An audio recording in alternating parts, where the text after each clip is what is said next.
The house smelled like someone else's memories. Old carpet, cold tea, something sweet and rotten hiding in the walls. Ezra Khan stood in the hallway with a cardboard box in his arms and a feeling in his gut like he'd swallowed a brick sideways. His mother was already 3 rooms ahead, throwing open curtains and saying things like character and potential and we're going to love it here, in that too bright voice she used when she was lying to both of them. He did not love it here. The house was a crooked Victorian on a dead-end street in a town called Harrow Marsh, the kind of place that looked like it had been built by someone who kept changing their mind halfway through every wall. The floors tilted slightly to the left. The kitchen had 2 doors, and neither one closed all the way.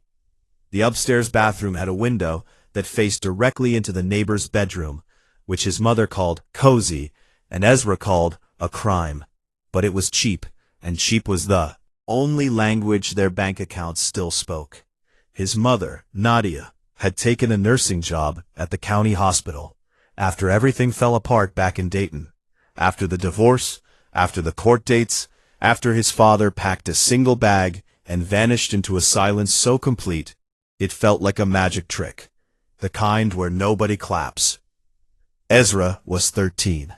He had dark eyes that noticed too much and a mouth that said too little. He kept a sketchbook in his back pocket and drew things instead of talking about them. His therapist called this avoidance, and Ezra called it being efficient.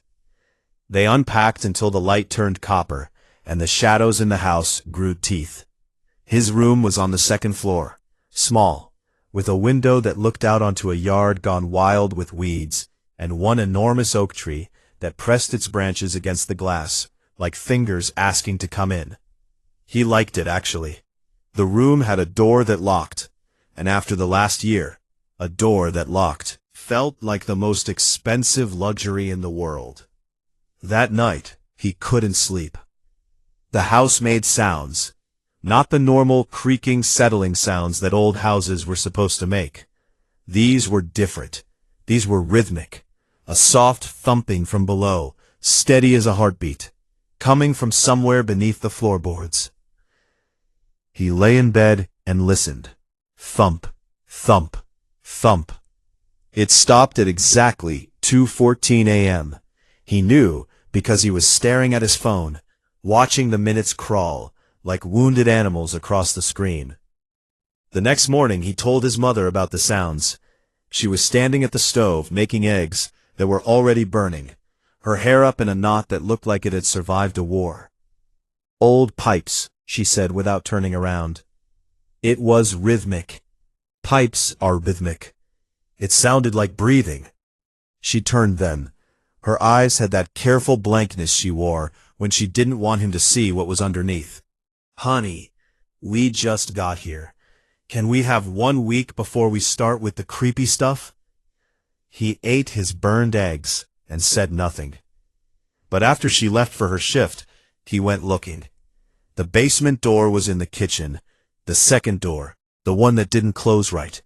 He pulled it open, and a smell hit him, cold and mineral, like wet stone in a place where the sun has never once reached. The stairs going down were wooden and narrow, and they groaned under his weight like they were in pain. The basement was unfinished. Bare concrete walls, exposed pipes running along the ceiling like metal veins, a single bulb hanging from a chain that gave off a light the color of old teeth.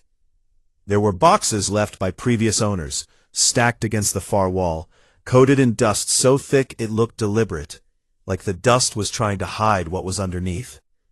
He almost turned around, but then he saw the door. It was in the back wall, half hidden behind the tallest stack of boxes. A wooden door, narrow, with no handle on the outside, just a smooth iron plate where a knob should have been. It was painted red, but the paint had cracked and peeled, until it looked like something that had bled and dried. He touched it. The door was warm. Not warm like a house in summer, not warm like wood that had been sitting near a heater. Warm like skin, like something alive was pressed against the other side, breathing slow and patient, and waiting for exactly this, for a boy with 2 dark eyes and not enough sense to press his palm flat against a door that should not have been warm. He pulled his hand back. His fingers tingled. He stacked the boxes to the side, working fast, his breath loud in the concrete silence. Behind the boxes, the door was fully visible now, and he could see something he'd missed before. Scratches around the edges, deep ones, as if someone had once tried very hard to pry it open from the inside. Shut. He pressed his ear against the wood. Nothing. No, not nothing. A hum, so low it was almost below hearing, like the basement itself was vibrating at a frequency meant for something other than human ears. It moved through his skull and settled behind his eyes, and for one dizzy second he felt like the floor had tilted, and he was falling, not down, but forward, through the door, through the wall, through something that didn't have a name. He stepped back. His heart was slamming against his ribs like a trapped bird. He went upstairs. He closed the kitchen door. He sat on the counter and ate cereal straight from the box, and tried to convince himself that the door was nothing. A sealed-off storage room, an old coal chute, something boring and explainable and dead. But his hand still tingled where he'd touched it, and that night, at 2:14 a.m., the thumping came again, steady and patient and close, and this time he was almost sure it was coming from the red door. 3 nights passed before Ezra went back to the basement. He told himself he was being smart, being careful, being the kind of kid who doesn't walk into a horror movie with both eyes closed. But the truth was uglier than that. The truth was he couldn't stop thinking about the door, the warmth of it, the hum, the way his hands still felt strange sometimes, like the skin remembered something his brain refused to name. He dreamed about it twice.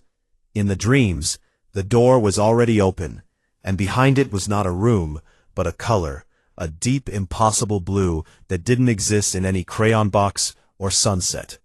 A blue that had weight and sound, and something close to a voice. He woke from those dreams with wet eyes, and no idea why. On the 4th night his mother worked the overnight shift.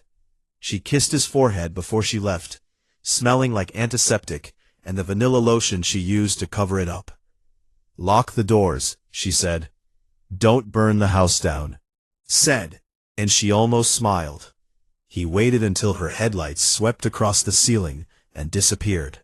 Then he got up, pulled on his sneakers, grabbed the flashlight from the kitchen drawer, and went down. The basement was colder than before. His breath came out in small white clouds that hung in the air, like ghosts too tired to haunt anything properly. The red door was waiting. He knew that was a strange way to think about a door, but he also knew it was true. The door had a patience to it, a stillness that felt chosen, the way a cat waits beside a mouse hole, relaxed and certain. He pressed his palm against it. Warm. The hum started, low, vibrating up through his wrist, into his arm, settling somewhere behind his sternum, like a second heartbeat, learning to match his own. He pushed. The door didn't open, not like a normal door on normal hinges. It softened. The wood under his hand went from solid to something else, like pushing through the skin of a car. Soap bubble, resistance, and then none, and his hand went through, and the cold of the basement was gone, and his fingers were touching air that was warm and moving, and smelled like rain on hot pavement. He yanked his hand back. His fingers were wet, actual water dripping from his fingertips onto the concrete floor. He stood there, breathing like he'd run a mile. His flashlight beam shook, because his hand was shaking. He looked at the door. It was solid again. Red paint, cracked surface, iron plate. But his hand was wet. He wiped it on his jeans, and made a decision that he knew even then was probably the dumbest thing a 13-year-old had ever done in the history of dumb things done by 13-year-olds. He pushed through with his whole body. The transition was like being swallowed.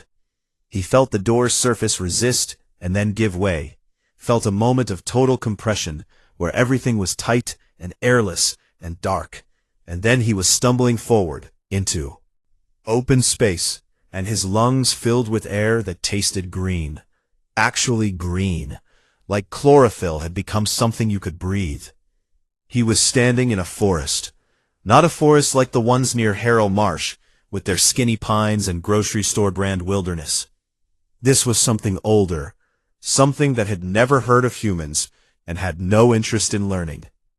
The trees were enormous, wider than cars, with bark that spiraled up in patterns that looked almost like writing. Their leaves were silver on one side and black on the other, and they moved in a wind he couldn't feel, whispering to each other in a language made entirely of rustling. The sky was the blue from his dreams, that impossible weighted blue, thick as velvet, with no sun, but a light that seemed to come from everywhere at once, as if the air itself had decided to glow. He turned around. Behind him was a door, standing alone in the middle of the forest floor, attached to nothing. Red wood with an iron plate, propped up on the moss like someone had left it there, and forgotten to bring the house. He touched it. It was solid. His way back. He walked. The ground was soft and silent under his sneakers. No crunch of leaves, no snap of twigs. The moss was thick and dark green, and it seemed to part slightly where he stepped, like even the ground here was alive and paying attention. He walked for what felt like 10 minutes, and found a river. It was narrow, maybe 6 feet across, and the water was clear in a way that made regular water seem like it had been trying its whole life and failing. The stones on the riverbed were white and smooth, and they gave off a faint light, like someone had dropped a string of Christmas lights into the current. He knelt and dipped his hand in. Warm, not hot. Warm the way the door was warm, the way everything here seemed to run a few degrees above the world he knew. Something moved on the other side of the river. He froze. It was small, the size of a cat maybe, but shaped wrong. Too many legs, and they bent at angles that made his brain itch. It was pale, almost translucent, and it moved through the underbrush with a grace that was beautiful and deeply unsettling at the same time, like watching a spider dance. It stopped. It looked at him. He didn't know how he knew it was looking. It didn't have eyes, not exactly, just dark spots on what might have been a head. But he felt the looking, felt it press against him like a thumb on a bruise, and something in his chest lurched, and he was up and running back the way he came, the silent moss swallowing his footsteps, the silver-black leaves whispering louder now, excited, as if the forest had been waiting for someone to run so it could watch. He hit the door at full speed, palms first, and the wood softened and swallowed him, and then he was on the concrete floor of the basement, gasping, shaking, his sneakers wet with river water and moss staining his knees green. He looked at the door, solid red, closed. His phone said he'd been gone 11 minutes. He went upstairs and sat on his bed and drew in his sketchbook for 3 hours straight. The trees, the river, the pale thing with too many legs. He filled 7 pages. The drawings were shaky and urgent and better than anything he'd ever made. Like the world on the other side of the door had given him something extra, some clarity in his hands that hadn't been there before. He told himself he wouldn't go back, but he already knew that was the kind of lie you tell at the beginning of something that's going to eat you whole. A polite little fiction to help you sleep while the real story is already writing itself in the dark, in the basement, behind a red door that is waiting and warm and patient and very, very much alive.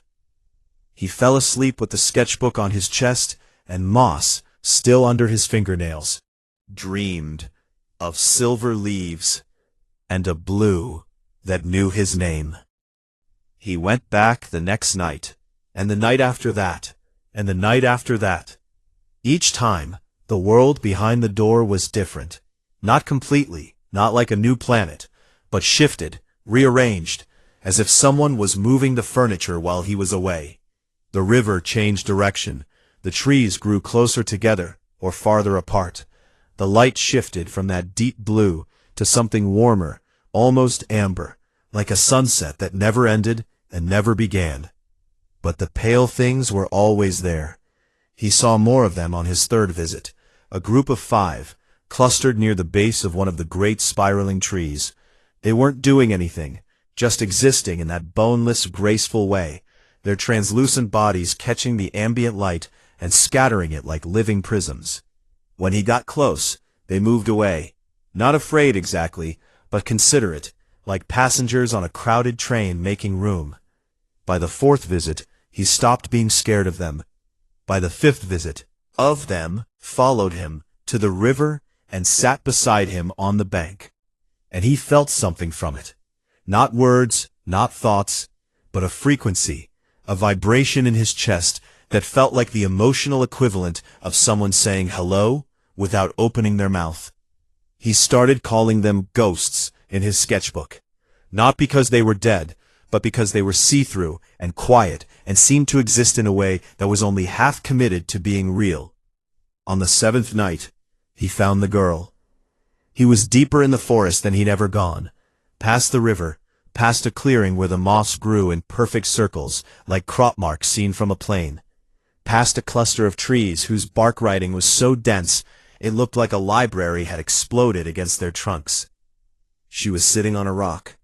She had dark hair cut short and uneven, like she'd done it herself with something that was not scissors. Her clothes were strange, layers of fabric in colors that didn't match, tied in ways that suggested she'd invented fashion from scratch, with no reference material. She was maybe his age, maybe older, and she was watching a ghost on her palm, with the focus of a scientist studying a new species through a microscope.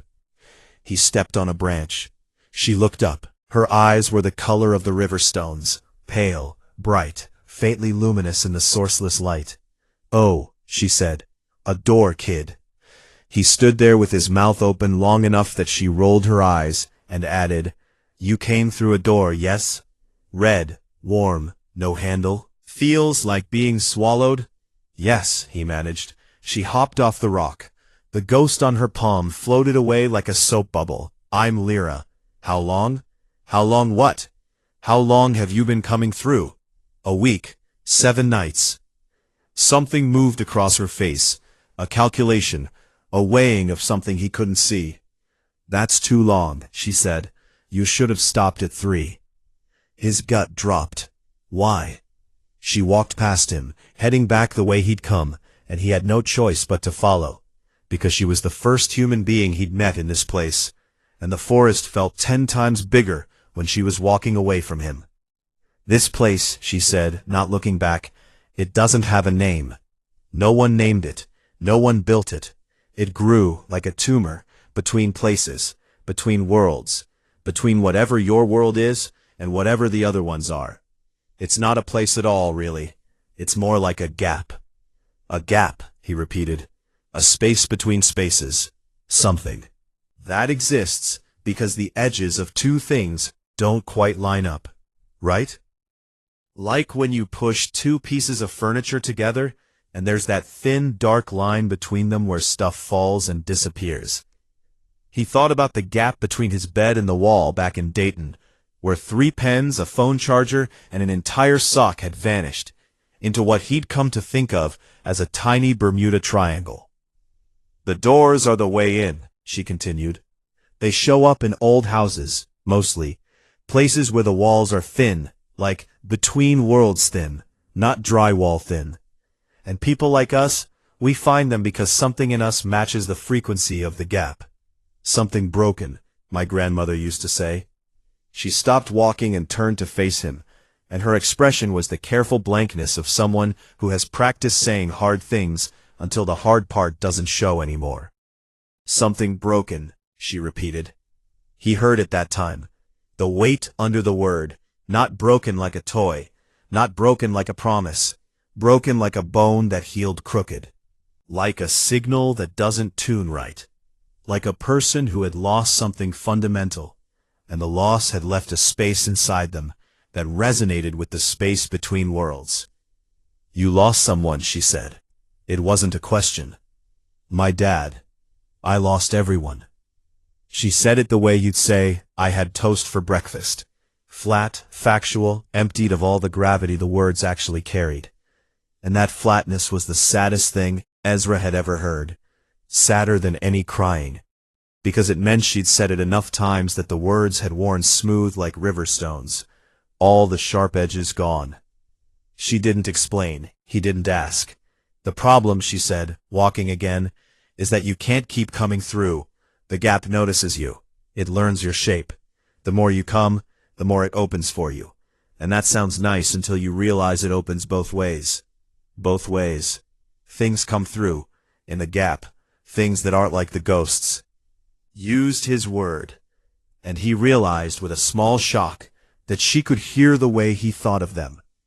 Things that are hungry, not for food, for space, for room to exist in a world that's more solid than this one. What kind of things? She stopped. She looked at him, and her river-stone eyes were full of something old and tired and fierce. I'll show you, but not tonight. Tonight you go back through your door, and you don't come back for at least 2 days. The gap needs to forget your shape a little. It needs to lose the scent. You talk about it like it's an animal. It's worse than an animal. Animals get full. She walked him back to his door. She knew exactly where it was, could feel it the way you feel a draft under a closed window. 2 days, she said again. What if I come back and you're not here? I'm always here. And the way she said it, not proud, not casual, but with a resignation so deep it had roots, made him understand that always was not a comfort, was not a choice she had made. Always was a sentence she was serving. He pushed through the door and landed on the basement floor, and lay there, looking at the concrete ceiling, while his heart did something complicated, and his sketchbook dug into his hip. He drew her face from memory, the short, uneven hair, the wrapped clothes, the eyes that glowed. He didn't sleep.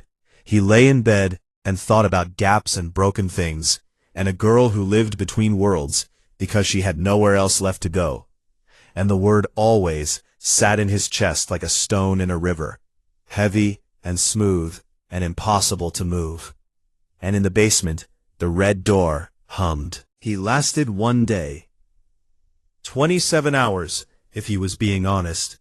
And he was not being honest, because honest would have meant admitting that he'd spent those 27 hours thinking about Lyra's face and the gap and the hum of the red door with the obsessive focus of a dog who can hear a frequency its owner cannot.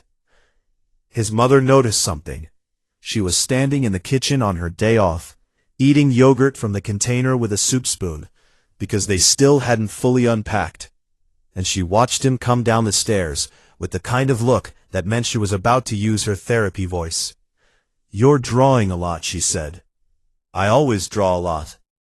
You're drawing the same face. He glanced at his sketchbook. The last 12 pages were Lyra. Lyra by the river. Lyra on the rock. Lyra's eyes done in obsessive spiraling detail that he had not realized was obsessive until right now, standing in his kitchen, being observed by a woman who had once caught his father in a lie, just by watching how he buttered his toast. It's a character, he said, for a story. She didn't believe him. He could tell because she took another bite of yogurt and said absolutely nothing, which was Nadia Khan's most devastating weapon, a silence that lasted exactly long enough for you to hear how your own excuse sounded when it stopped echoing. I'm fine, Mom. I didn't say you weren't. Your face said it. My face is eating yogurt. He almost smiled. She almost smiled. They lived in a house of almosts these days.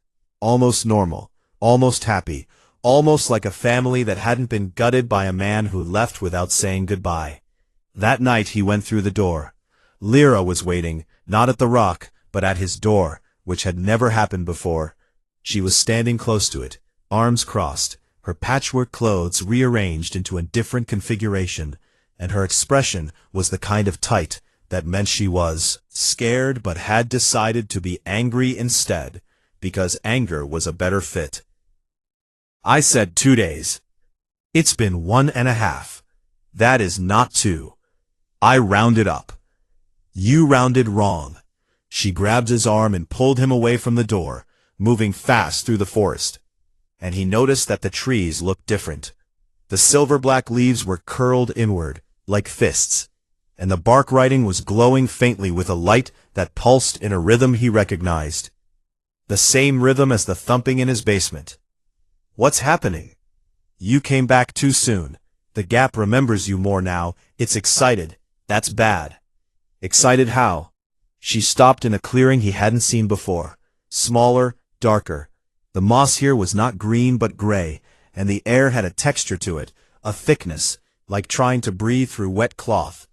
In the center of the clearing was a patch of ground that was simply wrong. Not a hole, not dark, but an absence, a place where the ground and the light and the air all stopped existing. And what was left was a nothing so total it made his eyes water to look at. That, she said, is a thin spot. The gap is wearing through here. Something on the other side is pushing. On the other side of what? We're already on the other side. The gap has layers deeper than this.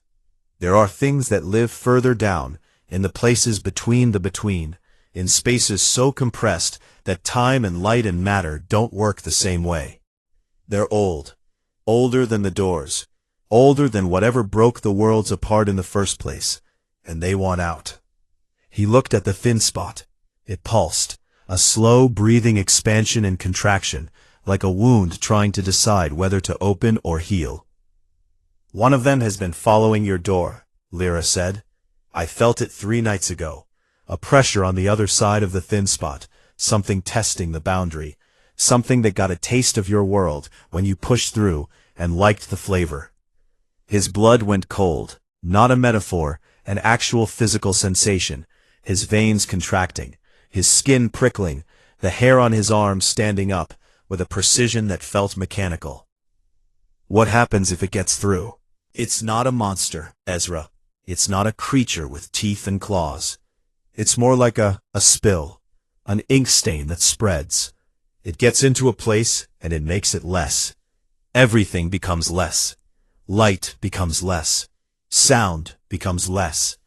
People become... She paused, and the pause was not dramatic.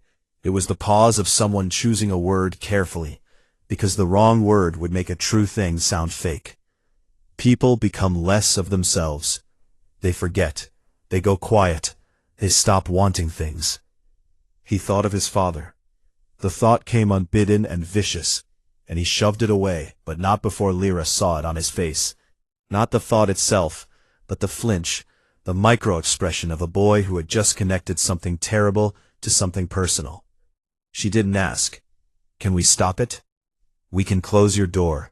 That's what I was going to tell you to do after the 2 days. You close the door, you seal it, and you don't open it again. The thing loses the trail. Solid. And you? I stay here. You stay here forever. I stay here regardless. Your door isn't my door. My door is gone. The house it was in burned down when I was 11, and the door went with it. And I was on this side when it happened, and I've been on this side ever since. 5 years. She'd been here 5 years, living in the gap between worlds, eating whatever the forest offered, sleeping on moss, talking to ghosts, watching the thin spots grow. 5 years of always. He felt something crack in his chest. Not break. Crack. The way ice cracks on a lake in spring. A sound that means something underneath is shifting, warming, preparing to move. I'm not closing the door, he said. Ezra, I'm not leaving you here. You don't know me. You've known me for one conversation. I know you cut your own hair, and you talk to transparent blob creatures, and you've been alone for 5 years, and you're still angry instead of sad. That tells me everything I need. She stared at him. The Riverstone eyes were bright, too bright, liquid, and she blinked hard and turned away, and he understood the turning as clearly as if she'd spoken it aloud. Don't look at me while I remember how to feel this. The forest pulsed around them. The thin spot in the clearing breathed, and deep in the gap, something that was not a creature, and not a monster, and not anything with a name, felt the door in a basement in Harrow Marsh, and leaned against the boundary between spaces, and pushed. In the basement, the red door thumped. Thump, thump, and the paint cracked a little more. The thing came through on a Tuesday. Ezra knew, because he was in school when it happened, sitting in fourth period biology, drawing spiraling bark patterns in the margins of his notebook, instead of labeling the parts of a cell. When the temperature in the room dropped, the other students didn't react. They didn't feel it. The way you don't feel a dog whistle, or a frequency that isn't tuned to your particular damage. But Ezra felt it. He felt it the way Lyra said he would. Not as cold, not as fear, but as less. The fluorescent lights in the classroom dimmed by a fraction. No one else noticed. The teacher's voice got quieter, like someone had turned the volume dial one notch to the left. The colors in the room faded slightly, as if someone had taken a photograph and reduced the saturation just enough to make everything look like a memory instead of a present moment. He ran. Literally stood up, knocked his chair backward, and ran out of the biology room. Hall, out the front doors of Harrow Marsh Middle School, and across the parking lot, with his backpack bouncing against his spine, and his lungs burning, and his legs moving with a purpose that felt borrowed, like the gap itself was pulling him home. The house was different. He could see it from the end of the street. The same crooked Victorian, the same dead-end lot, but the color was wrong, drained, the way a face goes pale when the blood leaves it. The oak tree in the yard had stopped moving, even though there was wind. Its branches hung limp and gray, and the leaves were curling inward, the same way the silver-black leaves in the forest had curled. He went inside. The hallway smelled like nothing. Not old carpet, not cold tea, not the rotten sweetness in the walls. Just nothing. An absence of scent so complete it felt like his nose had stopped working. The kitchen door, the one that led to the basement, was open. Not open like someone had left it ajar. Like it had been pushed from below, with a force that had cracked the frame. The wood was splintered outward. The hinges were bent. He went down. The basement was dark. Not dark like the bulb had burned out, dark like the light was being eaten. The single bulb was on. He could see the filament glowing, but the light it made went about 2 feet, and then stopped, absorbed, swallowed by a darkness that had weight and texture and presence. The red door was open. Not softened, not permeable, open, hanging on its hinges at a wrong angle. The iron plate torn free, the red paint now white, drained of all its color, like everything else in the house. And standing in front of it, no, filling the space in front of it, expanding to fill the basement the way water fills a container, was the thing. Lyra had said it wasn't a monster. She was right. It was worse. It was an absence shaped like a presence, a darkness that moved. It didn't have a body, but it had edges, shifting, liquid edges that reached and retracted like the pseudopods of an amoeba, made of pure nothing. It didn't have eyes, but it looked at him, and the looking was the same pressing thumb sensation he'd felt from the first ghost by the river. Except this was not gentle. This was not hello. This was hunger of a type that had nothing to do with eating, and everything to do with erasure. It wanted to make things less. It wanted to make him less. He stood on the basement stairs and felt the pull of it.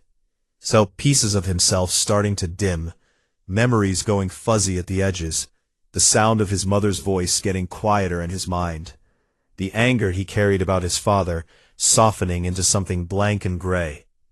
And that's what saved him, the anger, because when the thing reached for his fury about his father, that bright, jagged, lovingly maintained fury that he'd been carrying like a weapon since the day the car pulled out of the driveway, come back. When it tried to make that less, he felt it, felt the theft, and something in him reared up like an animal, protecting its territory. That anger was his to hold, his to use. his to keep or release on his own terms. Not some formless gap thing's dinner. He screamed, not a word, just sound, raw and enormous, tearing out of him with a force that vibrated the pipes on the ceiling and shook dust from the concrete walls. And then Lyra was there. She came through the open door, not softly, not like pushing through a membrane, but running, full speed, her patchwork clothes flying, her river-stone eyes blazing with a light he'd never seen in them before. A light that meant she'd made a decision. Maybe the first real decision she'd made in 5 years. She was carrying something, a piece of bark from one of the great trees, a slab of it as long as her arm, covered in spiraling script that glowed white-hot and hummed at a frequency that made the darkness pull back like a hand from a flame. "The trees," she was shouting. "The trees are doors too, Ezra. Every tree in the forest is a door, and every door can be closed." She pressed the bark against the red door's frame, and the script flared, and the hum became a roar, and the darkness screamed, not with a voice, but with a vibration, a terrible anti-sound that was the opposite of music, that was every beautiful noise played backward and drained of meaning. He helped her. He didn't know what he was doing, but he pressed his hands against the bark beside hers, and he felt the gap's frequency, the same frequency that lived inside him, the broken tuning, the space left by loss, and he used it, pushed it outward, matched the hum of the bark and the hum of the door, and told the gap in a language that had no words, "Close." The darkness convulsed. It contracted, pulling away from the edges of the basement, sucking back through the doorframe, like smoke in reverse. The red door began to close, swinging shut on its broken hinges, with a slowness that felt ceremonial, and the bark script blazed one final time, and then went dark. The door shut. The iron plate reappeared, smooth, handleless, warm. The basement lights returned. The bulb cast its ugly, tooth-colored glow across the concrete and the boxes, and 2 teenagers standing in front of a red door, breathing hard, covered in dust and sweat, and something that looked like pollen from a forest that existed in a gap between worlds. Lyra was shaking. He realized she was on this side, on his side, in Harrow Marsh, in his basement, in a world made of solid matter and terrible fluorescent lighting and burned eggs. "You came through," he said. "I came through. Can you go back?" She looked at the door. It was sealed. He could feel it. The frequency was gone, the hum silent, the warmth fading toward the ordinary temperature of wood and concrete.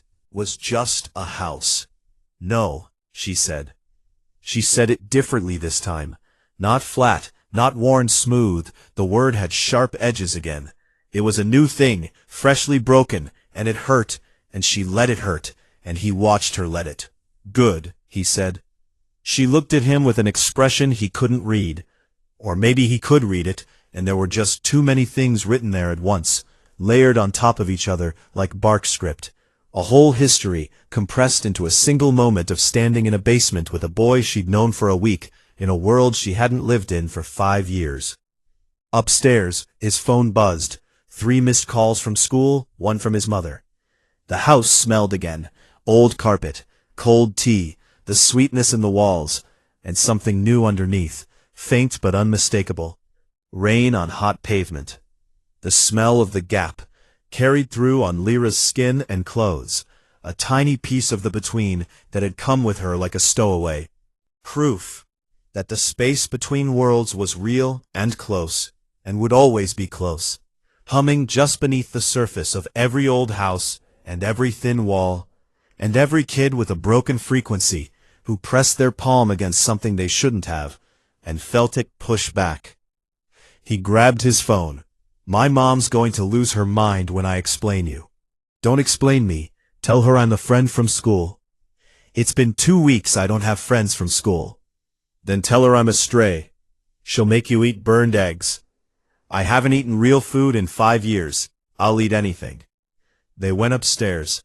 Behind them the red door sat in the dark, sealed and silent, the paint still white, the frame still cracked, holding the boundary between this world and the spaces between spaces, with the stubborn patience of a thing that had been a door for a very long time, and intended to keep being a door for a very long time more. But closed now, and cooling, and done. And somewhere in the gap, in the deep down, in the between of the between, something old and hungry pressed against the place where the opening used to be, and found nothing, just solid wood and silence, and the faintest trace of 2 heartbeats fading upstairs, into a kitchen, into a life, into a world that was bright and loud and full and stubbornly, defiantly, beautifully enough.